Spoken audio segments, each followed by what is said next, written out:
It's week 3 of the NFL, and we'll see Tom Brady. Got his reps in last week, finishing with over 300 passing yards. It's the Bucs and the Packers on EA Sports.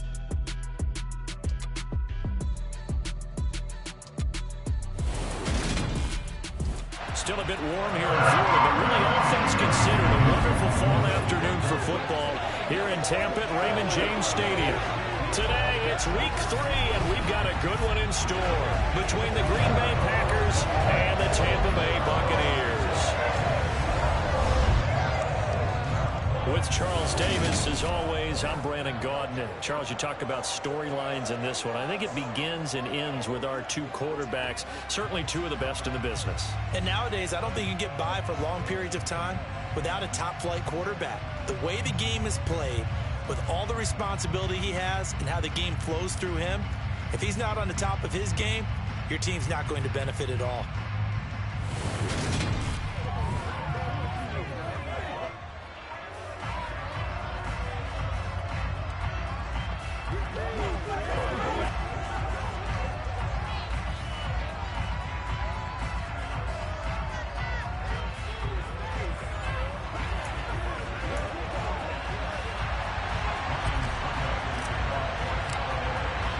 It's the first weekend of autumn, and the NFL is in full swing as off we go on EA Sports. And he opts to not bring this one out. The first drive will start at the 25. Leading the Packers offense out here, the same man who has been doing so since 2008. That's the great Aaron Rodgers. That was a solid performance last week, wasn't it? 2 touchdowns, no interceptions, ran the team well.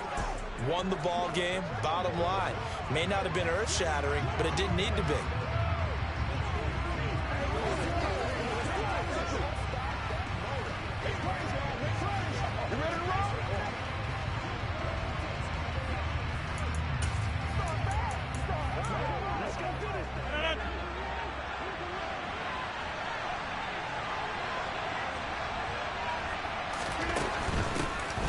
They'll begin the drive with a run by Dillon.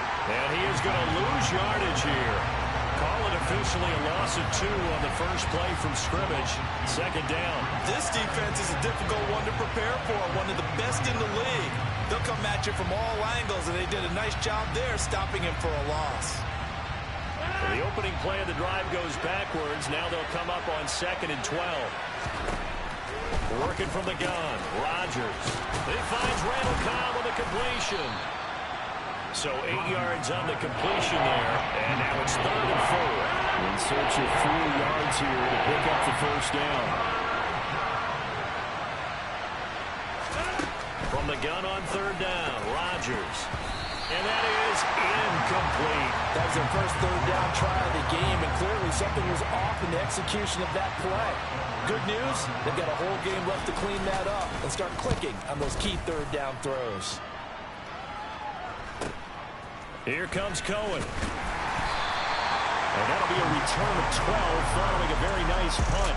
And the Bucs will get ready to go on offense. Well, for a little bit we thought his story had concluded, but not to be. Here's Tom Brady in his 23rd NFL season, leading the Bucs offense out once again. There's a lot of good to watch in the game last week, wasn't there? I mean, he did throw 2 touchdown passes. That was impressive. And he's so close, isn't he? The 3 interceptions killed him and his team. That was costly. But if he just cleans that up a little bit, there's a reason for optimism with this team and this passer. Brady going to bring the Bucs up with a 1st and 10 at the 34. They'll start out on the ground. It's Leonard Fournette, and he'll be tackled right on the chalk of the 45. It'll be a gain of 10 to start the drive out by a few inches. That'll be a first down. Well, there's plenty of real estate for him to maneuver on that run, and let's face it, it shouldn't be a surprise. He's one of the better backs in the league. Had to come into this game with the idea, slow him down, otherwise it's going to be a long afternoon. Brady now on 1st down. And that's complete. It's Chris Godwin.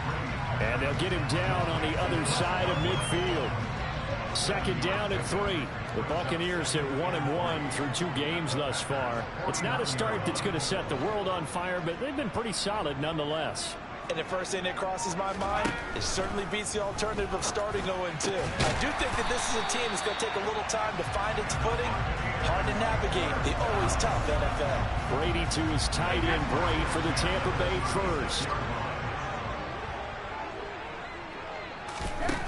He'll look to throw.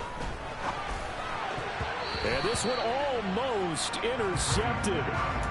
Not a good throw there. Nearly an opening drive INT. Well, they've been back on their heels a little bit here in this drive, but a chance to exhale just a little bit there with incompletion on first down. Now they have to gear up, try and get 2 more stops, and escape this drive. The throw over the middle taken in. And he's going to be marked down just inside the 35. And forget about the run to set up the pass. They're just coming out throwing. Forget trying to set anything up. They feel like they have the advantage. They feel like they have the matchups, and they're just attacking right now. Yep, going to the air. And he's going to go down. They get to him back at the 40. Rashawn Gary that time fighting free and getting to the quarterback. Rashawn Gary is a player who has gotten better and better in each of his 3 NFL seasons. And last year, his biggest jump yet with 9.5 sacks and a couple of forced fumbles.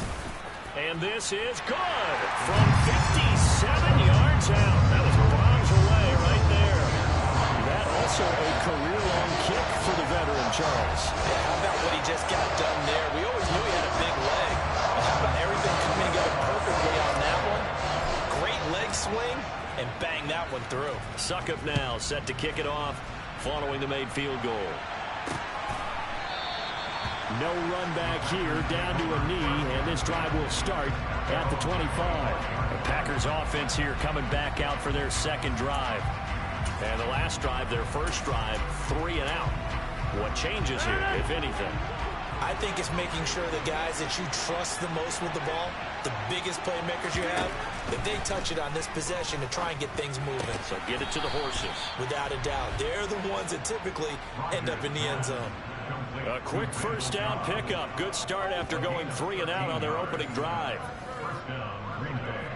Randall Cobb back for a 12th NFL season, all but 2 with these Green Bay Packers. You certainly have to admire his longevity as he's one of just 3 receivers still around from the 2011 draft.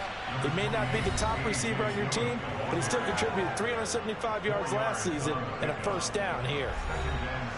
These are his numbers from last week's contest.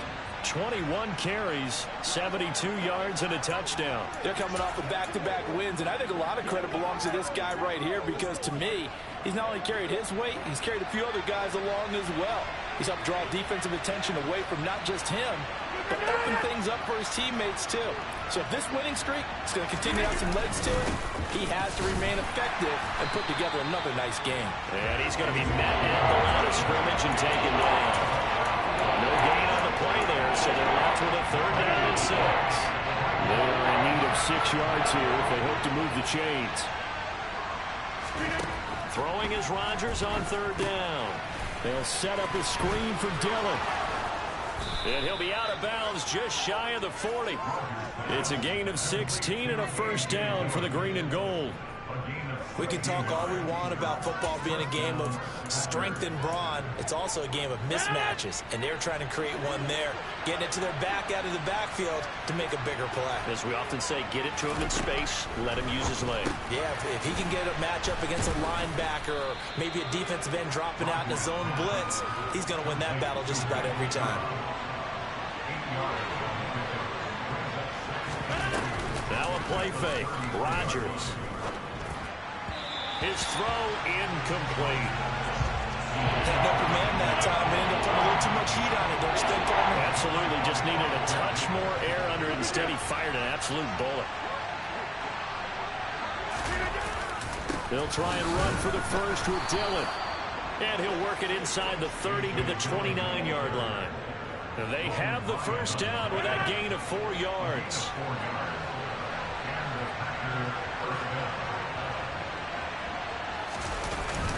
They run again with Dillon. Stopped at the 24-yard line after a gain of 5. The first down run got 5. Here's 2nd and 5.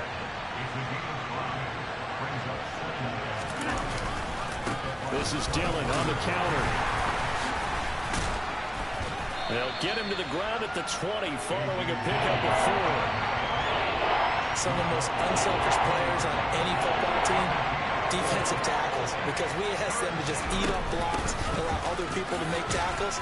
But when he can make a play himself, as we just saw there, that's a big day. He needed 2, he got 1, and that's going to leave him with 4th down at a yard.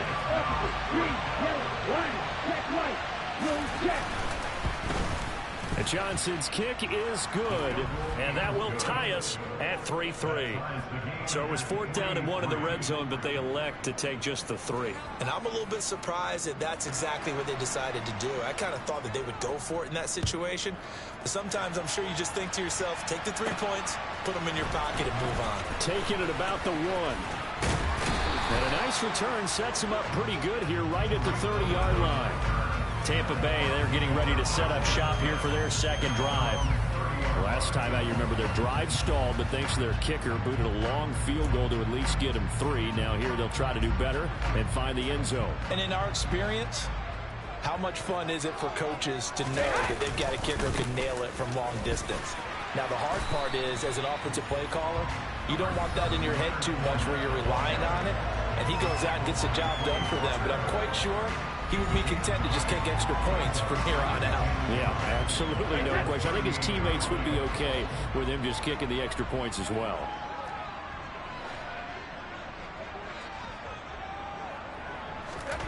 From the 38, Brady. And Brake, the tight end's got it.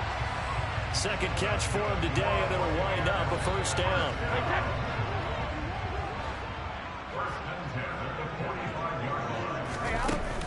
Fournette running out of the gun. And they'll work this down to the 40-yard line. Tackled there. 15 yards as Tampa Bay picks up the 1st.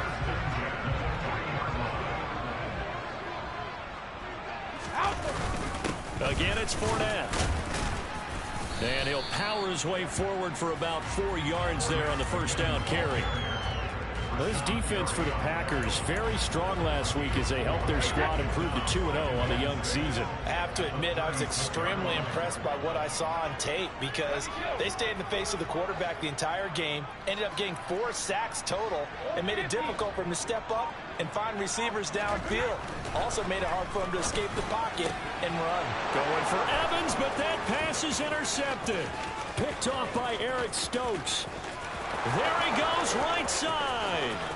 And into the end zone. It's a pick-6 and a Packer touchdown.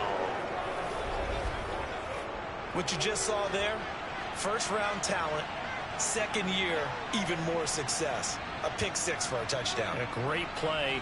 And it's tough for these guys, you've told me before, to adjust in the secondary as a first-year guy. So that sophomore season is big for them. They really start to expand the playbook for them even more. Sometimes they dumb it down a little bit to make them comfortable year 1. By year 2, they should have all the nuances, and now they've adjusted to the speed of NFL play as well. Showed right there. And Johnson's extra point up and good. And the lead is now 10-3. So they'll get another shot on offense following that pick-6. And now the kick is away. And no return on this one as the fair catch is signaled for and taken. The offense back out. There's the veteran bruiser, the running back, Leonard Fournette. And no doubt he's come out of the gate strong. Only in week 3, and you see the numbers thus far. And we always talk about identity, setting a tone, you know, getting the groundwork laid for the season or for a game. And that's what they've done with the running game so far. It reminds me of when I first went to the University of Tennessee. And believe it or not, I was a quarterback for a day and a half. And the first practice session, the first play we ran was 28 pitch, which is a toss sweep. And I remember the offense coordinator saying, that's our identity, that's our bread and butter, that's the basis of our offense. We got to get that down right here, right now. I think we're seeing some of that in this running game here. So did you not get that down, and that's why you were moved to the defense, or what? I don't know for that reason, but I do know I saw a couple of guys throw, and immediately they were saying, you know, you need to learn how to backpedal. Hey, you turn into a heck of a DB, though, partner.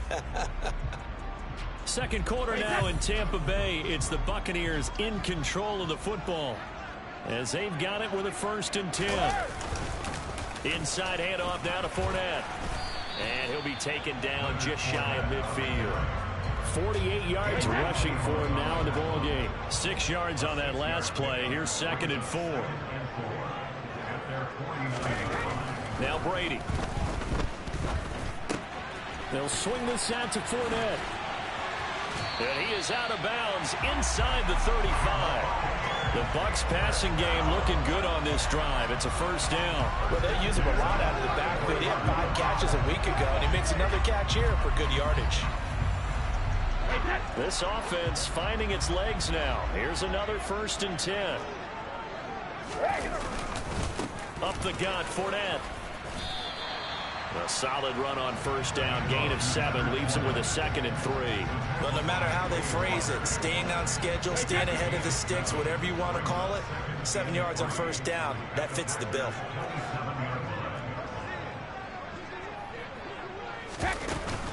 Second down, back to Fournette.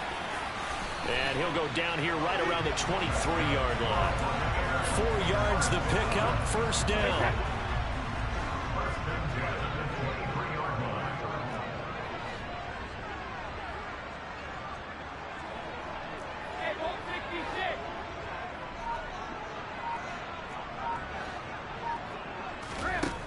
To throw is Brady. Looking for Godwin, but it's intercepted. Devondre.